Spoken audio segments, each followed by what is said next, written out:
The MINI5 DoorHatch has opened up ownership of the classic Mini model to more people than ever before, and this revised version has sharpened up its act. It's not inexpensive, and this F55 series design is still pretty compact, but specified correctly, it's a difficult car not to like. Can a bigger Mini ever feel like a proper Mini should? Fun, frisky and up for anything? Well, this 5-door hatch model manages that despite its longer wheelbase and its extra weight.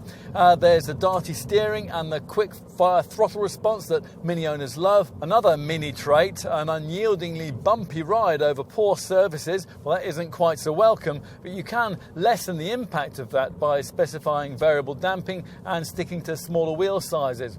Mechanical changes to this facelifted F55 series design: a few. The 1.5 litre 3-cylinder petrol unit, now used in the base 102 HP Mini 1, as well as the 136 HP Cooper model, has received a few efficiency tweaks. The 2 litre 4-cylinder petrol engine, used for the top 192 HP Cooper S variant we're trying here, has been comprehensively refettled. Plus, the optional Steptronic dual-clutch auto gearbox now has 7 speeds. None of which changes the recipe on offer too much. As before, we don't like the rather bulky manual gear change, but we are impressed not only with this car's cornering agility and urban manoeuvrability, but also with its surprising aptitude for longer trips. That's down to impressive levels of refinement. The engines are pretty efficient too. This Cooper S model's 2 litre petrol unit returns NEDC2 rated figures of up to 42.8 mpg on the combined cycle and up to 129 grams per kilometre of CO2. If you like the look of the 3-door Mini hatch, the changes made here are subtle enough to probably keep you loyal to this, its bigger stablemate. This F55 series 5-door hatch model is 161mm longer than the smaller F56 series stablemate, and it has 72mm of extra wheelbase.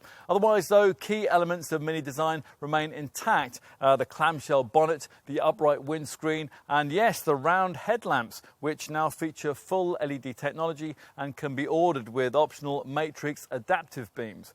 Avoid the entry-level Mini 1 version. You can have this contrast coloured roof, while plusher trimmed versions feature larger 17-inch wheels like these. This is Sport Spec, which gives you a John Cooper Works aerodynamic body kit. You can also add a little trimming panel by the side indicator that can be customised using 3D printing with a particular pattern, or even your name. Time to take a seat at the wheel, where you're reminded that cabin quality in modern Mini models really is now the equal of any mainstream BMW that you might care to name. Now, if you haven't yet tried a post-2013 era 3rd generation F56 or F55 series Mini model, you might be surprised to find that this huge central display no longer functions as a speedo these days. Less characterfully, but more practically, that's been relocated to a pod in front of the steering wheel, where it's flanked with a crescent moon rev counter and a fuel gauge. All of this has freed up this central area for much more infotainical trickery. The screen is now 6.5 inches across the range as standard, but it's been upgraded here to 8.8 inches in size as part of the Navigation Plus pack, which includes all the latest Mini connected media features. Time to take a look in the back, and it might be helpful to give you some size perspective before we do that.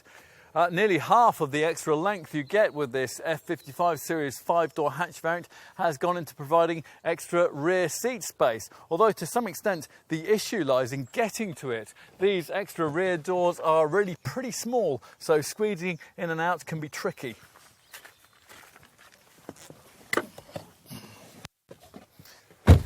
Inside, all that extra wheelbase length creates a cabin that's obviously a huge improvement on the cramped quarters provided by the 3-door model. Mini says that this 5-door variant delivers 10mm more headroom and 61mm more shoulder width, enough to make it possible to fit in the 3 belts back here that can't be accommodated by that smaller car. Let's finish by taking a look in the boot. With everything flat, a surprisingly large 941 litre load capacity area reveals itself. That's 210 litres more than you'll get in the 3-door model. This 5-door mini hatch offers super mini buyers shopping at the premium end of this segment something a bit different. More fun, more customization, more technology, more mini. You'll either like the whole adventure or you won't, as is always the case with this Anglo-Teutonic brand. Looking back, it's extraordinary that it took the Mini brand so long to bring us this car. After all, over 70% of all sales in the small hatchback segment are of 5-door models. But many will feel that this F55 series model was worth the wait. For Mini faithful folk who need 5 doors but who don't really want an estate or an SUV, nothing else will be quite the same.